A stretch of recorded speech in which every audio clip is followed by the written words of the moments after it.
Hey, everybody, welcome to Don't Make Me Come Back There. We are a funny podcast about family. My name is Dustin Nickerson. I'm a stand-up comedian and the host of the aforementioned podcast. And alongside me in our state-of-the-art recording studio above Public Square Coffee in downtown La Mesa, California, rainy La Mesa, California right now, is my lovely wife, my co-host, my overall great gal, Melissa Ruth Nickerson. I'm not going to cheers you because the drip coffee machine downstairs is broken, which means I have a very, very hot Americano, which when drips are out and people are like, do an Americano, does feel a little bit like we have Pepsi, and you're like, but I don't want a Pepsi, I want a Coke.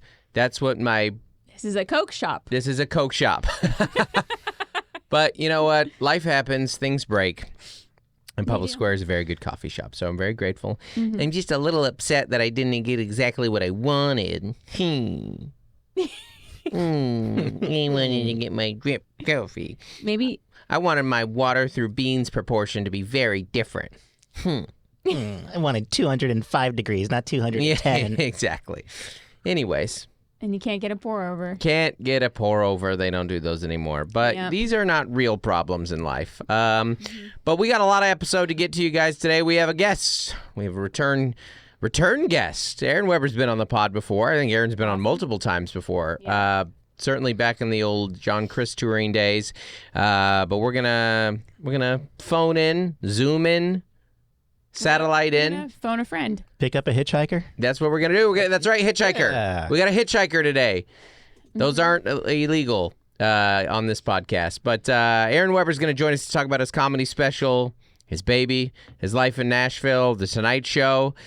Things, we all have in common. That's right. Tonight Show. I do not have a baby. I have not had a baby in many, many years. I'm planning the birthday party of an 11-year-old. Spoiler alert, it's just an expensive trip to the mall. You look at your teenager and you're like, what do you want for your birthday? And they just go, cha-ching. Their eyeball, like in an old cartoon, their eyeballs just turn into money symbols. Cha-ching. That's what I'd like. I would like to spend the money you're saving for college. Yeah. I would just say you're gonna join us on the pod here, Mel? Here, where you're spending the money you just made. Yeah. Yeah, that's true. Let's not get ahead of ourselves. Mel knows it's a 2-episode day, and Mel likes to... Mel was on for behind the scenes, though. I have something in my eye. Oh, that's what it is. Yeah. Okay. I could tell you were just... trying to, like wing it, but... I could tell you were... distracted. I'll do my dates. I'm going to dig something out of my eye. I'll do my dates while you work on the eye. And this might be a clip from this episode if we have some good. We're gonna act like Mel is digging something deep out of our eye. This is good content right here. Oh, did you get it? I don't know. Guys, I do stand-up comedy for a living, believe it or not. Thank you, St. Louis, last weekend. You were fantastic. I don't know that that's true. I'm assuming it's true. St. Louis has always been wonderful to me, and I know I'm going there this weekend. I'm a little nervous about snow. Hopefully that doesn't end up being an issue. But St. Louis and Columbia, thank you for coming out. This weekend I'm in Toronto, February 20th through 22nd at the Comedy Bar in Toronto. First time to Toronto. I'm excited. And then after that, I'm early March. Going to be in Santa Cruz, California, Petaluma, California, Berkeley, California. April, we're going to Lexington. May, Eugene, Brea. June, Las Vegas. July, New Orleans. We're about to add San Antonio in there as well. Pottstown, PA. Richmond, Virginia. September, Stamford, Connecticut. October, Kansas City. And December, New Brunswick, New Jersey at the Stress Factory. Lots more dates coming on sale. I know very soon we're going to have a San Diego date on sale, a Houston date on sale. We're working on a Dallas date. Rhode Island still needs to go on sale. Boston in the fall. You know me. I'm out here touring. How's the eye? I think I'm a little bit better. Yeah? Yeah. You're back. as Well, we much as missed I you there can for a be. little bit, Mel. Thank you. Please leave us reviews on, like us on YouTube, subscribe to us on YouTube, on the Nateland channel. Leave us reviews on our podcast, Spotify, wherever you listen to the podcast. Take in this podcast if you could just engage with it, and ideally some positive way. Negative's fine too, because ultimately, it serves the algorithm, but it hurts my feelings a little more. Doesn't have to be funny. It doesn't have to be funny. Your review, Mel says, it doesn't have to be funny. Also, as always, send us emails at don'tmakemecomebackthere@gmail.com. So like this one right here. This one is from Amanda. Subject, weird birth order situation. So we were talking birth order last week. Hi, Dustin, Mel, and Andy. I'm from a family of 4 children, and strangely, has all of the birth order stereotypes. My older brother was raised by my grandparents, though, through elementary school, so he acts like a spoiled only kid. And wait a minute, hold on. I think that they're saying these are reverse. No, that. I'm okay. Okay. I'm just gonna read it over again, and I'm just gonna read it as is. This subject from Amanda. Here we go. Hi, Dustin, Mel, and Andy. I'm from a family with 4 children and strangely has all of the birth order stereotypes. My older brother was raised by my grandparents through elementary school, so he acts like a spoiled only kid, and he was dramatic and needed attention. My elder sister is the overachieving caretaker who became a teacher and is the executor of our parents' wills. My little brother wasn't around during our poor years, and it shows. That's true of our youngest too. He was the Bargatze's. Yes. Yeah. He was the most expensive. He has the most expensive taste and spent the most time in college out of the 4 of us. I, on the other hand, am the self-sufficient middle child to my core. Growing up, I played independently, didn't ask for homework help, and was most likely to not be at our house when I was a teenager. I'm also the only one of my siblings who hasn't moved back home as an adult or had to borrow money. My parents have always let us know that they have a favorite child. Who it is just depends on what's going on at the moment. Do you, as parents, have a favorite child sometimes? Keep us laughing, Amanda. No. No. No. I've said this before. I don't think parents have some do. I don't have a favorite child, but you always have one that maybe that season of life you're getting along with a little more. Or it's a little bit easier to connect with. Yeah. Yeah. No, I think that's I like that quip is like, you could all earn it, but in general, you're like, no, you can't have a favorite child. No. I may spend more money on one for a Yeah. month at a time. Yeah. I always. Yeah. So. I have one I show favoritism. I was at a sporting event with a family, and their oldest child was like, they were having a moment. They were like, you spend all the money on the second kid. He gets everything. And then I was just like sitting there looking at him. And I was thinking, it's like, there's one pie. Yeah. But you can't cut the slices evenly, And so you're like, I'm only one pie. Yeah. Like, I'm only one. The money, the time. Yeah. Like, it's only one. Yeah. And you are right. Like, it's not divided fully evenly amongst all the children. No. It's it's impossible. And you're human. It's the limited resources. Yeah. Parents are human, and so do parents have a favorite child? Yes. Whichever one is being kind to me right now.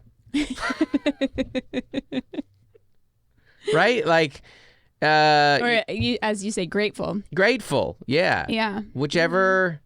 I don't have a favorite child. I will show favoritism to the one who is being polite and does not currently have a fire that I have to put out, is not, cussing me out. That one, the one who eats their plate. Not that they need to just eat. I'll do everything I ask them to do, but just line up and be silent. No, I don't want that. No, I don't. I'm kidding. What I was going to say is of that the Sound of Music. Yes. Sing me a song. Go to bed. I will never have a favorite child, but I will be nicer to the one who's nice. Yeah, I mean, You know, it's Yeah.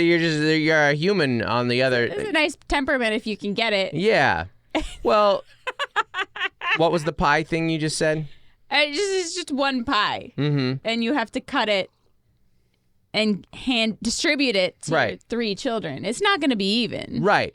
But the kid that asks for the piece of pie politely, more likely than not, you're going to see the big piece and be like, how about that?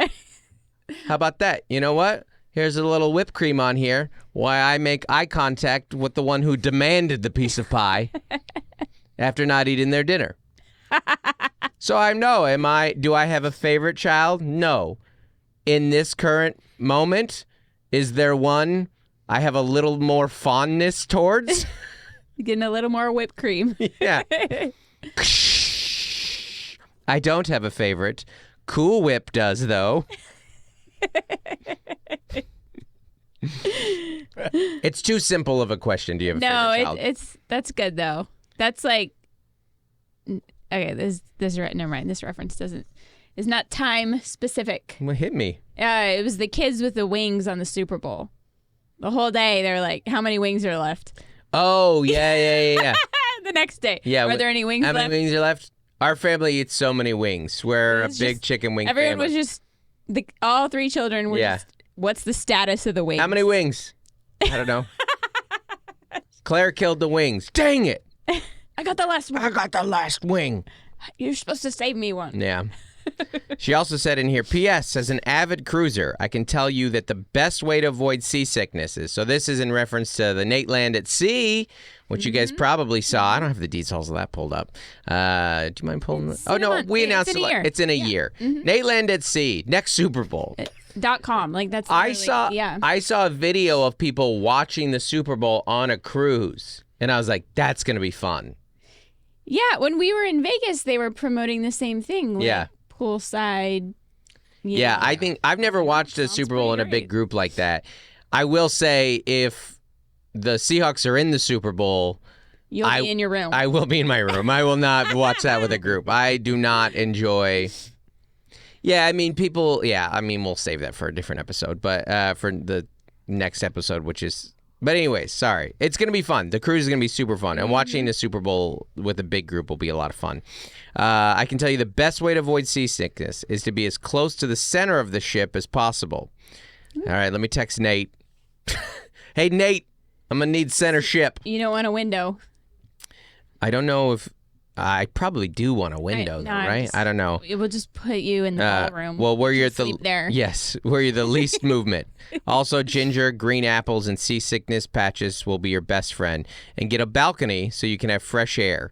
Within 50 plus days at sea under my belt, with 50 plus days at sea under my belt, I can only think of 3 days that felt rough enough to disrupt life. Choppy waters are the exception, not the rule. Happy sailing.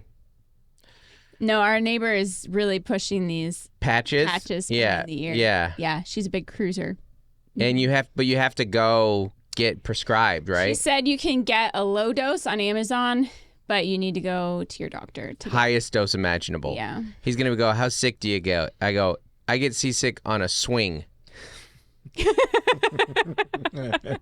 Last time I went on a swing, I was like, woo, got the spins, as I like to call them. Got the spins. Well, it's, you just have to go on the boat and work like 5 times. Yeah, I know. It's going to be fine. It's It's going to be easy. If you are a Dustin Nickerson fan, I'm working on that boat. I'm Vacation for us, not for you. I'm doing 4 different 30-minute sets. What I Yes. mean, 30 is like different material. And then we're doing a live podcast. And then we're doing a live podcast out there. So, all right. This is from Luke. Subject, middle child. Hi, Luke. I was the youngest of 2 children. Then my parents got divorced and my dad ended up having 2 more kids. Going from being the baby and the favorite on Mondays, Wednesdays, every other Thursday, and every other weekend to being non-existent on Tuesdays, every other Thursday, and every other weekend was one heck of an emotional roller coaster for a kid. Wow. At least 2 Christmases and 2 birthday parties every year was a real plus. Proud to be a backseater. Well, we're proud to have you. That's very interesting, Luke. You had the full... You're probably a good human because of that.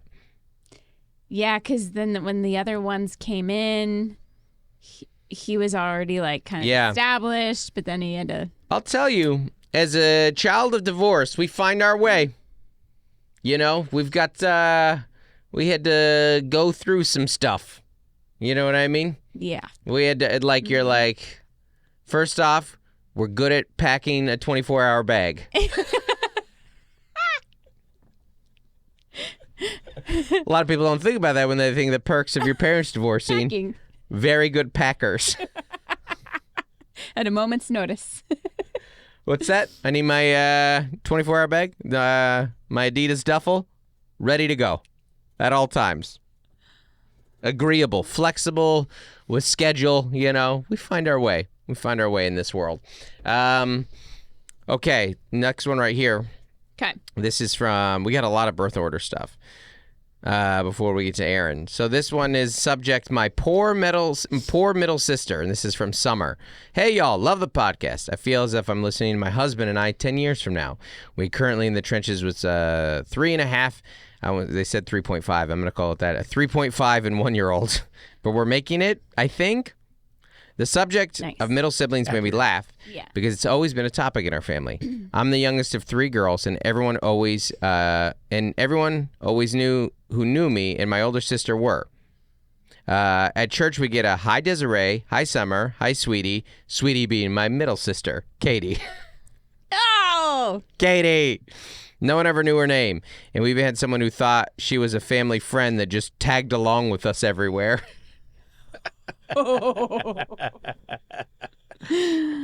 That's pretty funny. She's the mediator of the group. She's kind, but quietly mischievous and can make anyone laugh. Anyway, I'm all in as a backseater. Keep the laughs coming. I need every bit of this hour to get me through doing chores. Sincerely, the textbook definition of the youngest child, Summer. Even Summer is a pretty youngest child name. Yes. Mm-hmm. It's cute. Is Katie like the usual neutral third party? Sounds like it. Yeah. But I like that she's secretly mischievous. I like that. That's a fun detail. That's so funny that life as a middle child is people would just assume you're a family friend before they would a sibling. Where would that idea even come from? Also, you don't know that middle child's name. Why name the other 2? People don't think about the middle child. They just bring him down. I'm curious to know, do middle children look as much like their parents as oldest and youngest do? I think that's totally random, but our middle child looks nothing like us. Like same for my kid and in my own family. Look that up. That's very interesting. I mean, I think it's just ratio. Because you don't look like your parents either. No, I look like my mom. You look like your mom, but you look the least like your siblings. This is very... No, I look like my brother and my mom. Yeah, I do. Okay, there's no definitive scientific evidence to say middle children consistently look different. The perception that they... Okay, so no. Well, hard to know because we barely look at them. Tell us that on Facebook. Yeah. You shoot us emails at don'tmakemecomebackthere@gmail.com. How do we know? How we could ever know? How would we know? There's no scientific research. We don't know if they look like him. We just assume they're a family friend. I think they just get lost in the shuffle. Yeah. And typically, the older and the younger have bigger needs or personalities. Sure. And that's not true of your family, though. You have the largest personality of any human I've ever met. That is true.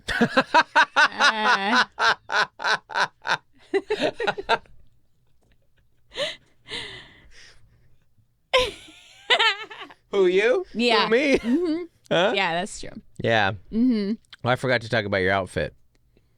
You know, this is a divisive shirt in our house. Yeah. Every time I pull it out, everyone rolls their eyes at me. Listen.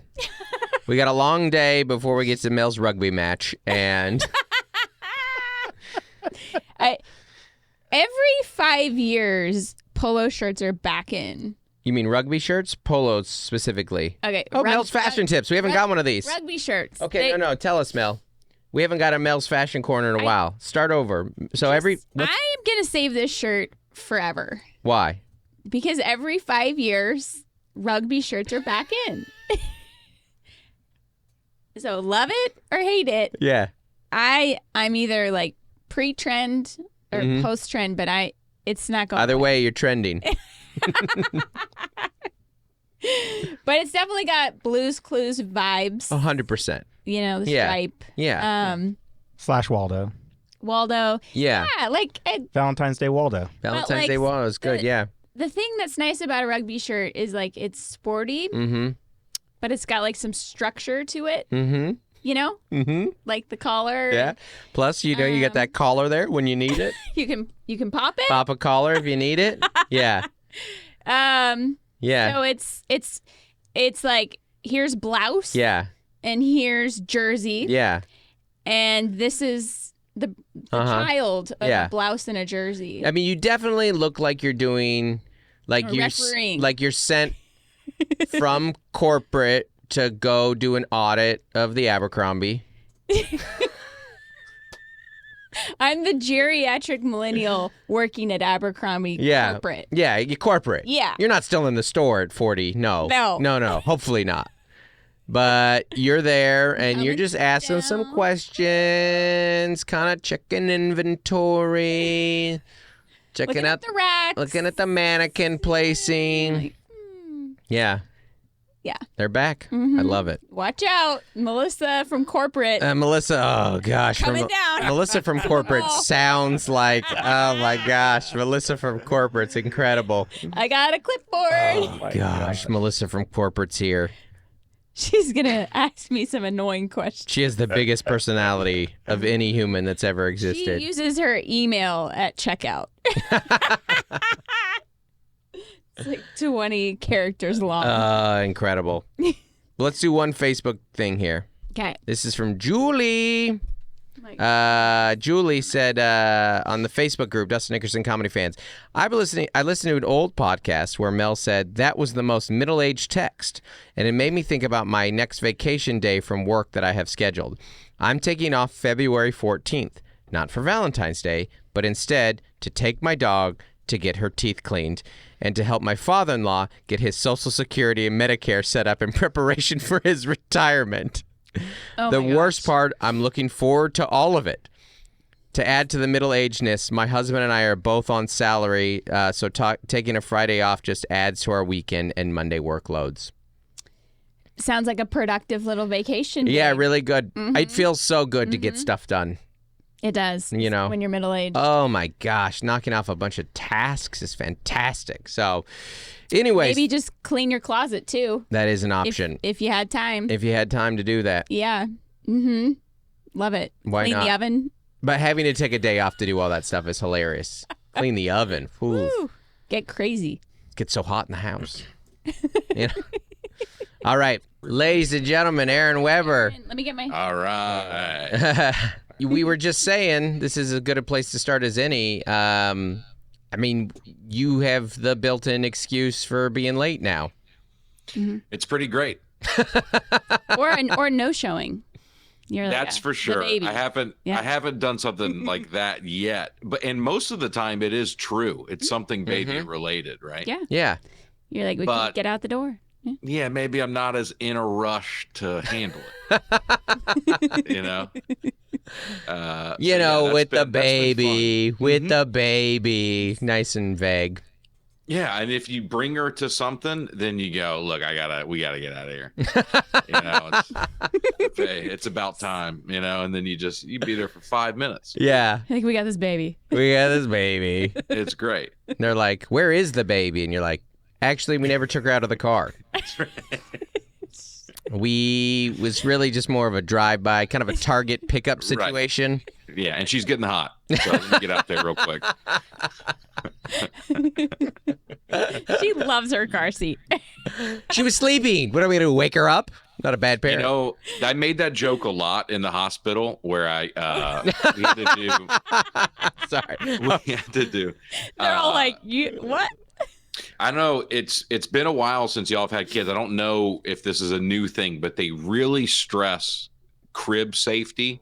Oh yeah. Like they beat you over the head with it. They have somebody come, you have to sign a waiver. Like I will not, put stuffed animals in the crib with my kids and all that stuff. So before we got to leave with our daughter, we had to pass a car seat test. We had to put the baby in the car seat. She had to sit there for 90 minutes. Oh. And just to make sure everything was okay, right? We didn't do that. So that's what a preemie. Yeah. Oh, yeah. Yeah. Right. Yeah. Because it's like the angle and the breathing and, So they had her hooked up to a heart monitor, and we had to just sit her there for 90 minutes. And the nurse comes in and goes, "Oh, she looks pretty comfortable." And I go, "She better be. That's going to be her crib when we get home."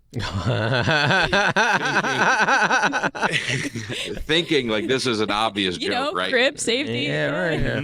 Well, she was like, "We absolutely cannot joke around about that." Yeah. I could see. Lucy's like, stop. Yeah, okay. Yeah, I know. Yeah. I could see NICU nurses, being pretty serious.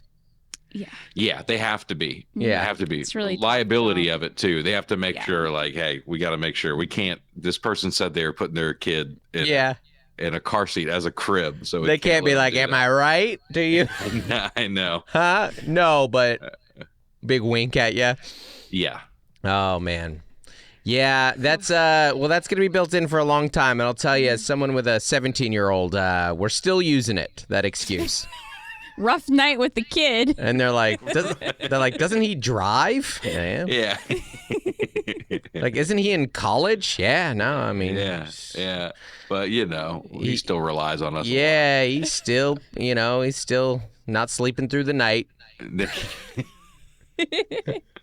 No, you'll realize our shift has been now we don't sleep, like, because you're like, I mean, you don't sleep now because you got that newborn, and that newborn's I want to hear about how baby's sleeping and everything, but it just becomes harder to sleep because like the magnitude of the type things they're dealing with, where you're like colleges and they're driving and they're at parties and there's like friend stuff, and you're like, oh gosh, this is heavy. And people tell you that with adult children too, that you're like, it's like, oh my gosh, you have adult child problems. Like your problems are still your parents' problems. At least this generation of parenting. Our parents, not so much. They weren't.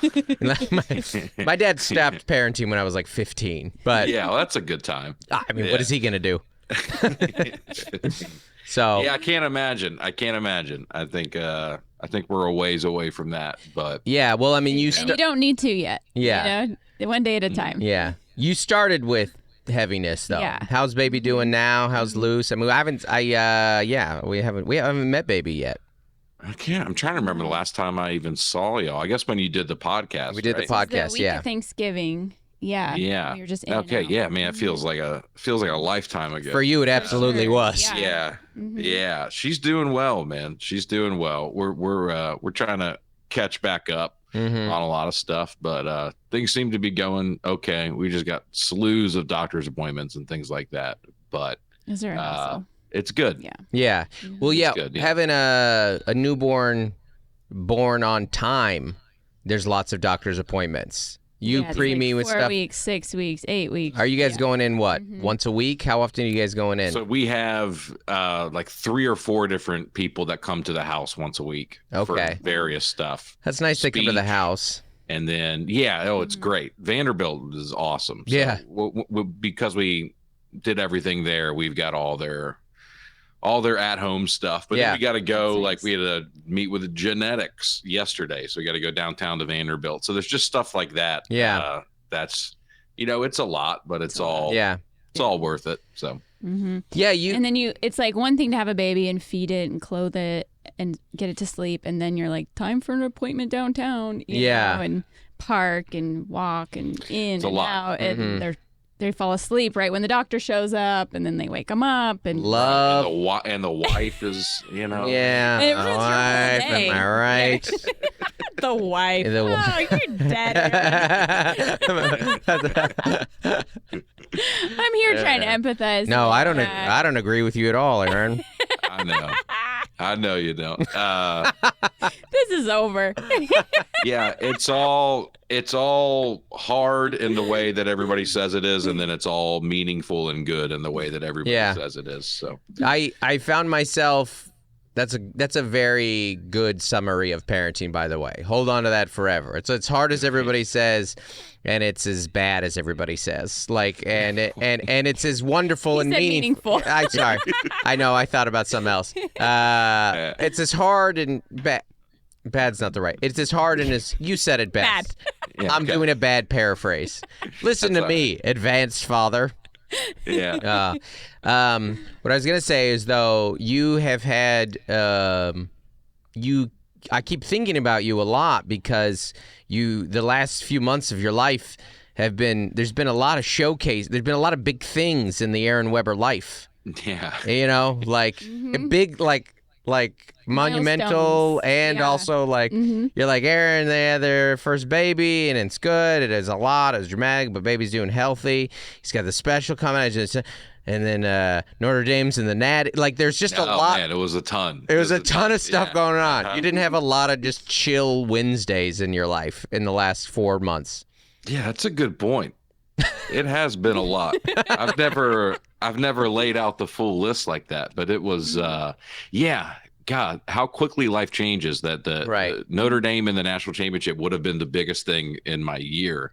Oh yeah. And now I kind of had forgotten about it until you said it. Sorry. No, that's okay. Yeah, that's okay. We deserve to be there. That was the fun thing about the playoff is that you can't argue we shouldn't have been in the game. I felt the same thing, even though it wasn't the full playoff as Washington last year. Once we beat Texas, you're like, hey, we belong. Like, what else do you want us to do? Yeah, exactly. And then made it competitive. So, but that is, kids will properly put sports into perspective like that. It's not that you didn't want to win. Of course you wanted the team to win. But I found myself, I'm just as emotionally invested watching the game as I ever was, but I do get over it much faster now. Because you have to, right? I mean, I remember I had to feed the baby at 10 p.m. that night. Yeah. So you're like, well, I can't go sit in front of my computer and like browse Reddit and analyze the game. I gotta go do stuff.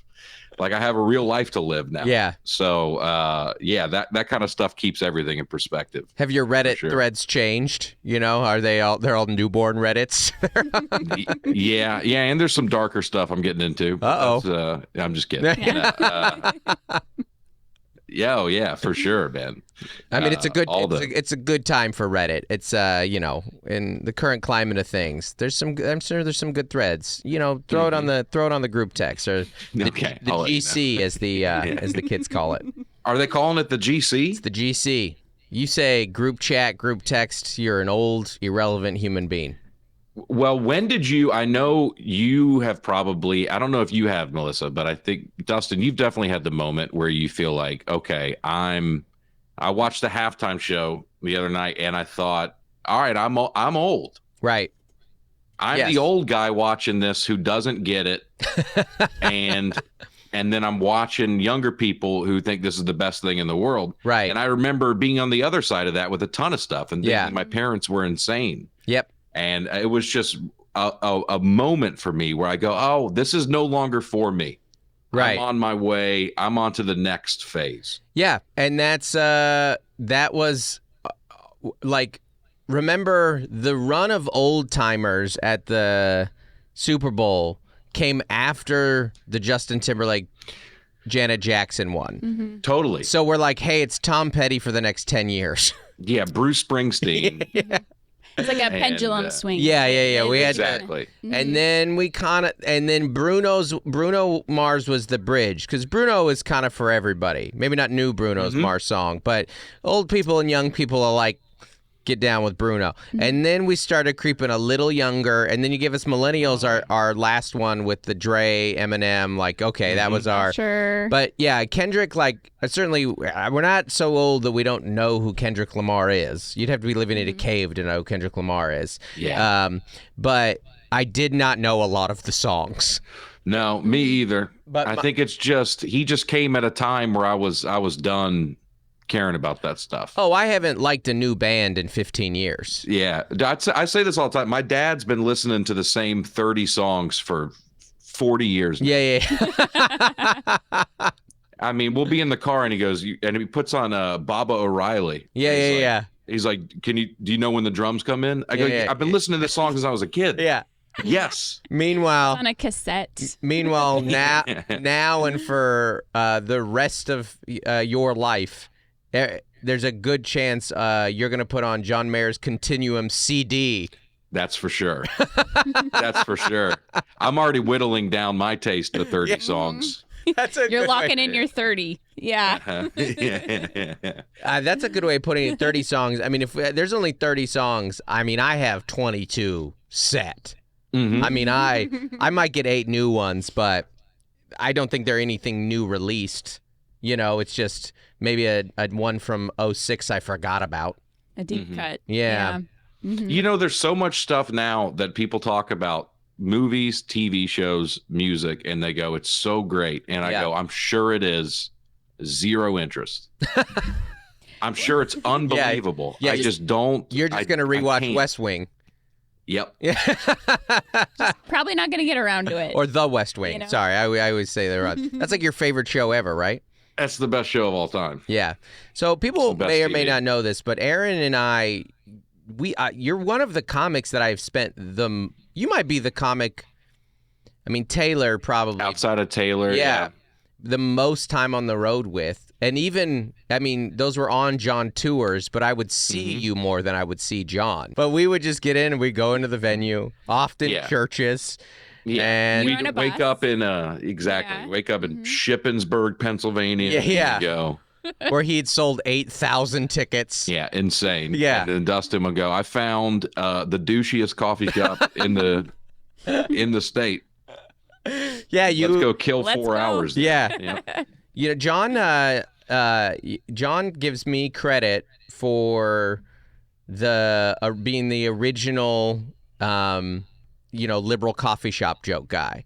And I don't know if that's true, but there's no way to prove that. But that has become a very common like meme and like viral kind of almost hacky joke. But that's how I spotted him, in 2017, 2018. And you would just kind of go through, you're looking for an espresso machine, maybe a certain flag of some type, and you're like, that's the one. And maybe a certain message of inclusivity. exactly. On the window. And I'll tell you, it's going to be a wonderful cup of Joe. Yeah. I'm enjoying it right now. Well, that's very funny because you're the closest thing to a liberal John's ever been around. So I'm sure he would think that. That's very funny. But I remember that. So Aaron and I have spent a ton of time together. But this is, so I knew you were dating Lucy, but it's fun for me to get to see you go to husband Aaron and now Father Aaron. Mm-hmm. You've seen it all. I've seen it all. I love it. I didn't know Notre Dame Aaron. I've heard some stories though from you. That was a different guy. That was a much different guy. I do think you need to get some stuff out certain times of your life. Yeah. You know what I mean? Like you got married young. I got and had married in kids college. young. Yeah. So I think I got your married time- before I declared my major. Yeah, that's great. That's so funny. Yeah. I picked a wife before a major. So you got, at some point in the future, you're going to snap because all this is bottling up inside of you. I'm going to be like old school. I'm going to move into a frat in my 40s. You're going to have to. You never got it out, I got any of that craziness that I got it out and then some in college. So I'm just, it's so funny seeing your old friends that were just animals and now they're like, good job, a father. Yeah. Like a board member at a school. Yeah. And you're like, dude, you were, I knew you when you were. It's You had a fun thing about getting older. The last time I saw you had a nickname we don't say anymore. Yes. Yeah. And I was the perfect time. I was right. Like I remember. Pre-internet. Yeah. on the definitely cusp. with the internet, but it Yeah. was not culturally acceptable to just film everything. Yeah. Mm-hmm. I remember senior year once at a bar fight, and I remember I wasn't in the fight, but it was just happening, and I remember seeing a guy filming it Yeah. and being like, "Come on, dude, let us live." Yeah. And now it's like That's now how they do. everything's Yeah. Everything's filmed. You know? It's crazy. It happens It's at crazy. our kids' schools. Kind of a Golly. fight will start on the perimeter of the school, and then everyone gets their phones out and starts videoing it. And you're like, And they're like, wait a minute, no fight's actually happening because the people fighting got their phones out. We're all just holding our phones up, Everybody's just filming Live each streaming. other. looking for a fight. they do it at the dances too. Yeah. I was What? like, That's what my dad tells me. My dad's a high school principal, and I asked him, he's been a principal for over 30 years now. Yeah. yeah. And I asked him, have kids changed?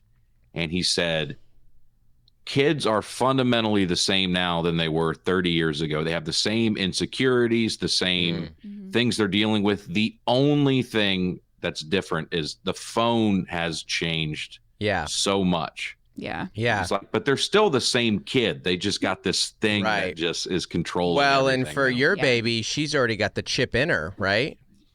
She did. We got her vaccinated. Yeah. That was not a vaccine joke. You made that. I wasn't going vaccine. You went. She's there. got an Apple Watch. This is on the Nateland page, Aaron.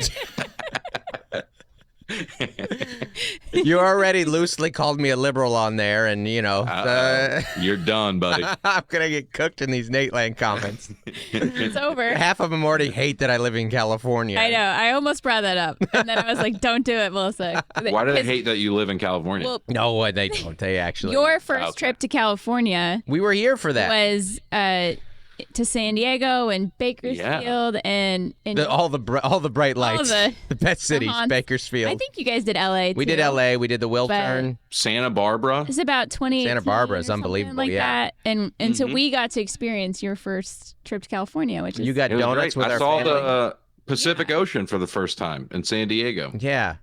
That's Looks great. a lot like the Atlantic Ocean.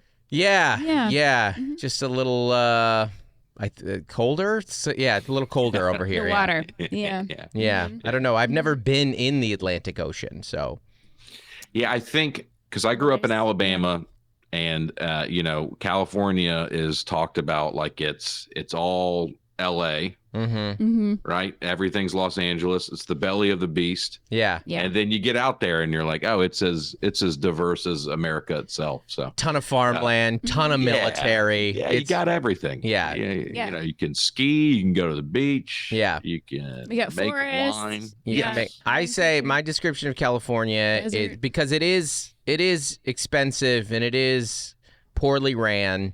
But I say it's like being in a relationship with a woman you love, but you hate her dad. And that's what living in this state feels like to me. It's like, no, I love this. I love California. Not crazy about Yeah. her dad. Right. But it is. Yeah, just once or twice a year, you got to put up with them. Yeah, yeah, You go, taxes. all right, yes. So, Yeah. what have been like everyone like when they talk about when you have newborns, they like give you all the tropes of like, oh man, Yeah, you got a lot of you get it. unsolicited advice. Yeah. People like to come in. Like, what has been true and helpful? Like the lack of sleep, has that been as bad as you thought it would be? Has it been, or What's you just surprised you? yeah? What's been what you expected, and what has been like an absolute total surprise of newborn life so far? Well, we're in kind of a unique situation with the sleep stuff. So our baby uses a feeding tube, so we have to wake her up and feed her every 3 hours. Mm. So we're dealing with that. Yeah. So that kind of affects. Everyone's like, is she sleeping through the night? You go, maybe she would. Right. But I don't know. We got to Yeah. wake her up Oh, every she's 3 hungry. hours. So Yeah. right now I usually do the 10 p.m., 1 a.m., and 4 a.m. shifts. Slots. Yeah. Nice. And then Lucy does the 7 and 10. Right. And That's lets a me sleep very in a little bit. difficult and specific schedule Mhm. for newborn parents. Because, Yeah. I mean, you're so tired you could sleep through an alarm, but Right. it's Totally. it's essential that you don't. And I do all the time. And I've reached a level of tired that I didn't know I had. I didn't know I could get to that level. Like Lucy was telling me that she set an alarm for 4 a.m. and it went off, and I'm laying in bed, and she goes, "You got to get up and feed the baby." And I said, I'm in the shower. She goes, "You're not." In your dream, you were showering. And I actually, when she told me that story the next day, I actually remembered that happening. And I remember being annoyed that she didn't get that I was in the shower. I remember being like, so communication is hard when you aren't sleeping. You're like stuff like that. Grab the burp cloth. Yeah. Totally. Just like, yeah. The big thing is like, I don't know I wonder if y'all agree with this. I feel like when you're married before kids or together, nothing is ever truly collaborative. Like it's kind of one person making a decision, the other person supporting them, and then, or the other way around. The baby it feels like a truly collaborative thing between you and your partner. And that's kind of new and fun and challenging in its own ways. Yeah. Do y'all agree with that? It's okay if you don't. We haven't been. It's okay if you we don't. haven't been teammates a day of our life. I'm trying to win, Aaron. I'm trying to win. I would say that's a point of tension for us is collaboration. Okay. Not with the kids. No, I mean it's just we have a podcast together. No. I mean, I think that is what you were saying is for the first time you're 50-50 on something. Right.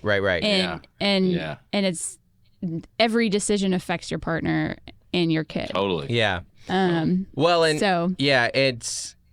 It's every relationship is different in that regard, but it is one of the first times that you are like, this is the most important thing in our life all of a sudden. Like, because we've had you've had your solo careers and you guys have some crossover with that, but suddenly you both have the most important thing together, and you do have to work together, and you have to make crazy decisions together. Yeah. Like heavy, weighty decisions. And some of them are as monotonous as you said, of like who's taking the 1 and the 4 a.m. and exactly. You'll get good at it, and you'll kind of find your groove. Yeah. Yeah.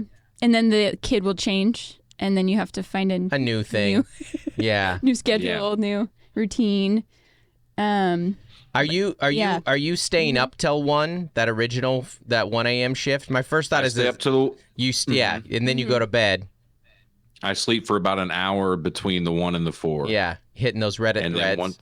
Yeah. I'm doing a lot of late night TV watching, phone scrolling. Yeah. And then after the 4, I go to bed. Yeah. So that's how we've been doing. We're trying to for you. Yeah. Probably. I'll get in there. The first night I was gone. Totally. The first night I was gone on the road, I felt so guilty. I slept until like 11. Yeah. Oh yeah. And I felt guilty, and I woke up and I just had all these texts from Lucy, and one of them was just like, the 4 a.m. was brutal. Yeah. I was just like, oh man, I was dead asleep. I had a great time. Have I ever told you this? This is one of my favorite Romano stories, where he was talking about, you feel guilty on the road as the dad sometimes. And he had a day on the road where he went skiing, and he calls his wife to do the wife check-in. And the wife. Sorry, I'm sorry. I'm giving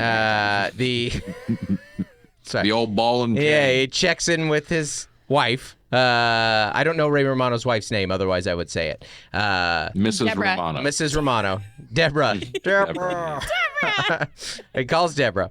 The story's going great, and he calls and he immediately hears screaming when she answers the phone, and she's like, I'm cleaning puke off the ceiling. She's like a comically thick. And then she goes on about how terrible everything her day was. And then she's like, what did you do today? And he goes, we went to this hill. Nothing fun. Oh, and I had one of those days with Nate. I did Vegas with Nate. And we golfed at the Wynn twice. And I was like, hey, how's your day going? She's like, what are you doing? I was like, oh, I don't even really like golf that much. So if anything, it's kind of work. It's like a work. I'm doing like a networking meeting. Yeah, I'm just trying to get in with Graham K. You're just like, it was hot out, man. Yeah, yeah. I'm on my 10th pickup. yeah, exactly. Yeah. Well, man, congrats on the special doing well. Thank you, dude. Yeah. I keep I keep calling it specialty dish. That works too. Special, with signature. People have gotten Picking names for stuff is so difficult. Like I'm sure you do it. It's like I don't know. I feel like embarrassed that it even has a name. The kid or the special? I don't know. It's your like second baby. Yeah, it is in a way. Really kind of the first. He recorded it first. Okay, well, I've been working on it way longer than I worked on a little bit more. The baby was like an open mic sesh. I'm sorry. It's a clean comedy. Stop it, Dustin. Keep it. But okay. Like even when I announce tour dates, they're like I don't know, the whatever tour. Right. And I know I need to get over that, but I just picked that name. It's a line in a joke that I kind of I think it's great. I totally relate to what you're feeling, and you do need to get over it because people, like normal civilians, love it. They love the name. They like the name. Now, the naming the tour, respectfully for you and I, we're not big enough comics to name our tour. Like, Kanane said it best. He goes, he goes, it's not a tour, it's the job tour. Where like you and I are at this stage where no one is like, man, I gotta get that. I can't wait to see Dustin Nickerson's new hour or this new tour. Where tour with Nate and with Dusty, with Taylor, with some of these John, some of these big headliners that we work with. They do the new hour, and it goes out, and everybody watches the new hour. I'm like, not everybody saw any of my hours. Like, what people say to me in my meet and greet lines are like, oh, we send your Instagram clips to each other. That's what they've seen. And that's great. It's great. So I don't have to write. I get a lot of, I was walking by the club. That's not... there is a reality that I was like, I'm at the level of my career where like I got some really strong early shows. We got some early shows that look good. But I saw that's not nothing. That's a big deal. Well, as a comic, you absolutely know that. But I'll just tell you, the last counts that I saw for St. Louis were early show, 98% sold. So there were 2% of tickets left. Late show, venue seats 275, 6 tickets sold. I was like, man, y'all got to spread that out. Otherwise, I'm going to have to be back in that side room in that St. Louis Helium, which is a tough room. Oh, never go back to that. He got a DM from a fan who was like, I can't drive at night. I gotta get some younger fans in. Come to this late show. I gotta get some younger fans. Let me know if you had a noon show. Yeah. I'll be there. But the special's great. Congrats to the two. Thanks. Great Tonight Show set. You crushed. Thanks, dude. I haven't watched the whole thing because I just couldn't. You didn't stay up and watch it that night? Well, dude, we went to a bar. Who's we? This is it was me, my manager Alex, my wife Lucy, and Michael Cox of the Tonight Show. We went to this bar that he's a regular at, and he's coordinated with the bar that when it's my set, he puts it up on every TV in the bar. Whoa. Right? So we're kind of watching the show, we're kind of not, and then it's my segment. So they turn it on, it's on every TV, and I'm like, this is crazy, right? I'm about to be on TV. Mm-hmm. Fallon goes, he's got a special coming out called Signature Dish. Give it up for Aaron Weber. Literally, like the timing could not have been more comedically perfect. As soon as he said my name, every TV in the bar cuts to required weekly test for the New York City emergency alert system. Every TV is blocked off. That's incredible. And we just died laughing. We go, Yeah. this is Oh my perfect. gosh. That's so It's funny. just perfect. Yeah. As soon as I started to walk out. So Yeah, that's I've great. Since I pulled up the YouTube, I looked at the comments for like a second. There was one comment I didn't like, so I just turned them off. And then Smart. But then I watched myself walk out of the carpet, and what do you even Stage. The curtain. Yeah. the curtain. Yeah. I watched myself walk out of the curtain, and I hated it, so I just stopped it. Oh, yeah. I ate it. I walked out with an energy that I did not like. Because I just came out too hot, and it just bothered me that I did that. So you had a great set. You should feel great. No. Yeah. I remember it going well, and I'm just going to choose to just remember it as going well. And remember the nice things that people said, like me being a comic saying to you right now, great set. Like Dusty sent me a really nice text, which was great, and friends like commented, and Nate was there and said good things. Yeah. You're just like, okay. I'm gonna Remember not the comment. Yeah. YouTube. Totally. Yeah. Totally. Yeah. Fallon, after I sat down, he had listened to my whole set. He told me like 3 specific things about jokes that he liked. And then Questlove said good set as he was walking out of the building. Yeah. So I'll take that. And user 69420 on YouTube getting under your getting under your skin. 694. Yeah. Yeah, but it was cool. I mean, did you have a good time there? It's pretty amazing, right? I mean, it was magical. I mean, I've been trying to get on the Tonight Show for 5 years. Were you there, Melissa, with him? Yeah. So I That's flew awesome. out Monday night. Yeah, and he was running the set, and then Tuesday we got ready, walked around, we went down to Macy's because it was Christmas. Yeah, we did. Never been we to had New York Christmas in the Christmas. city. Yeah. Golly, Yeah. Christmas time too. Was there snow falling in the streets? No, but So we We you know. kind of got lucky because the snow came a couple days later, so it was like pleasant. Yeah. We had a nice walk through Central Park. We had a nice walk on Fit. It was great. It was we perfect. walked past all the shops all lit up for Christmas. Couldn't have gone better. Yeah. In my It was a dream. I told people I wanted mine just to go well enough that it wasn't a bad story because Mel was out there for Christmas and I didn't want to bomb. And I was like, I bought an outfit for this. I don't want this to go bad. I want this to go well enough to be like, yeah, I did it. And it went fine, But you had a great set. And you also it was your first late night, not your first taping. You did Comedy Central and stuff, and you did the stand up, the Nashville one and stuff. So it wasn't your first time in front of a camera, but you didn't ever guess. It was a great set. You should feel great about it. Man. It was special and everything. a lot of pressure. It's well deserved, and it's very impressive. that you guys can pull that off. Yeah. All right, man. Well, it's great to talk to you as always. I don't know when I'll see you again. Are you coming to Nashville soon? I don't have anything on the books right now, Not but yet. Yeah, hopefully, eventually. Yeah. I don't have a Nashville date. I can't get in with the booker. Oh, Text her at 4 I can connect you a.m. with You can connect with it. No, yeah. That's very funny. I don't. It's yeah. Well, we talk that stuff later. I'll be there sometime this year or early next year or something, and we find our way out Guess who's doing the Comedy Store La Jolla? there. You're doing La Jolla. October. Oh, that's fantastic. October, What awesome. weekend? I don't know. Late October, I think. Yeah. That is. I remember I unironically called it La Jolla for Yeah. Dustin, and he was nice enough to correct Oh, me. yeah. That it's La Jolla. Yeah. But It's great. spell it Hey, better. It's it's lovely. It's an unbelievable room. You're gonna crush. Yeah. And I'm pumped. Yeah. We'll help get those late shows full. All right, I love it. All right, buddy. Yeah, Take you care. guys are that pool. Good You to guys see you. rule. Thank you All right, guys. man. Appreciate it. Bye.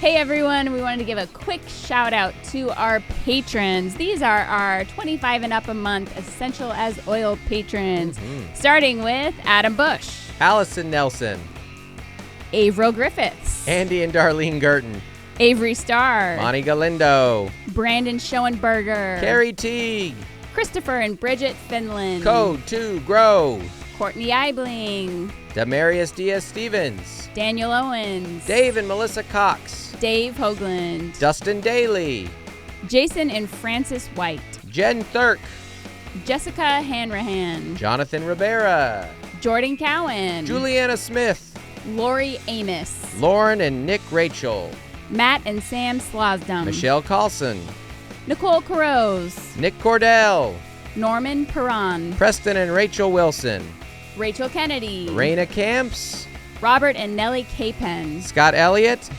Stephen Mina, and Tiffany Tiffany Payne. Payne. Thank Thanks, you, everybody. We everyone. appreciate you.